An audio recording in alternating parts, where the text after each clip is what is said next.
Hi, this is Rachel, and I was given a topic today of how to balance, or how do I balance, I guess, or juggle all the different things and parts of my life as far as being a mom and a wife and a military wife and my job outside the home and things like that. So, when I was starting to think about it, I was noticing in my mind that just like when you're first learning to drive a vehicle, that the person, whoever is teaching you, has to take all of the things that they do naturally and think about them, breaking them up into steps to show you how to also do that. So it's kind of funny because I don't consciously necessarily think of any of the things that I do anymore that make it possible, and trying to kind of pinpoint some of them, I think I can touch on some highlights. But just to say, everyone has their own way of balancing, and what might not look right to someone can be completely comfortable to them no matter what it looks like on the outside. So it's kind of funny when we watch someone across the room, let's say, and we think that they have no problems or something, maybe the way they present themselves or something. Everyone's life has all different kinds of trials that they've faced, and whatever way that they get through it works for them on whatever level that is.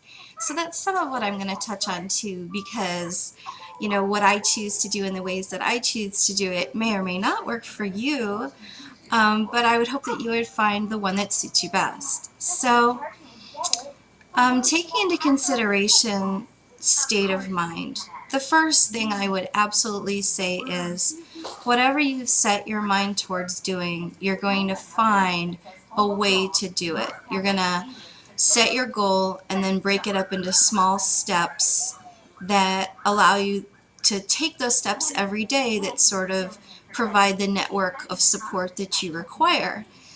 And then, of course, if you learn along the way that your goal has possibly been too far reaching, you can always pull back and modify.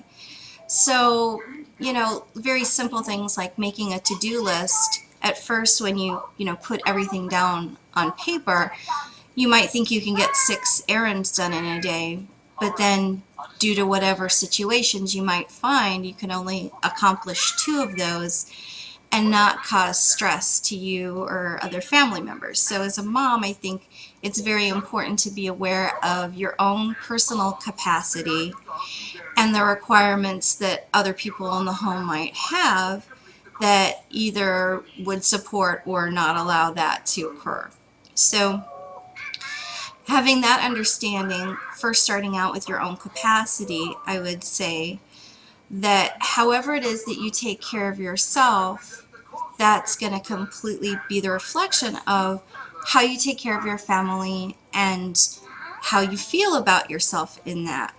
And I'm going to talk about the difference between nurturing a person, how we nurture ourselves, and what we do for ourselves. Because a lot of times those are confused, and I notice that people don't necessarily know what feeds them on an emotional level or a spiritual level or a soul level.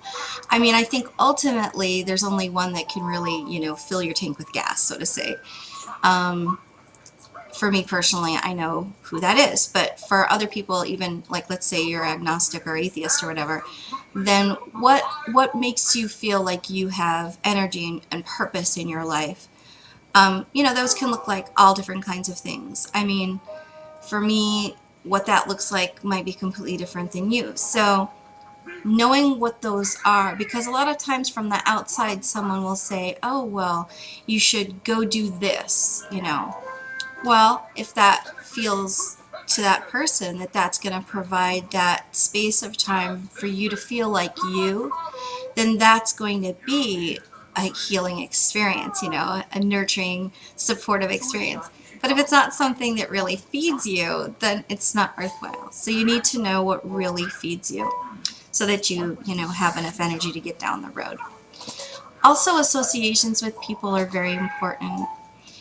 People who really support and love you, regardless of who they are, just accept you exactly where you are and how you are.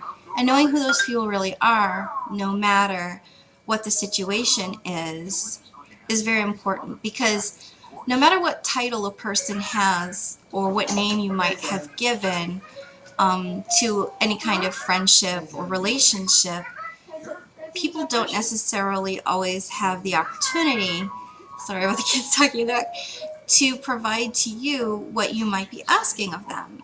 And so I've come to a place where I have trust in the Creator, but I don't put my trust in people necessarily. I appreciate when people offer and are, I'm gracious to accept what they give to me as friends, but I don't rely on it because people fail other people, and it's not because they want to necessarily, but I have to be responsible for myself and also at the same time give over to God that which is what He wants to provide for me. So that's the spiritual side of it. The physical side of it, for me, I mean, it's simple to say eat right and get exercise. What that looks like to one person to another may be completely different. And I have videos about, you know, what it took for me to feel healthy, especially since after the stroke. So I can talk about that later. Um, the other part of it is, I'd say, definitely try to get as much help as you can, and really think about, pardon me, honey, I can't do this. Sorry, I'm talking to you.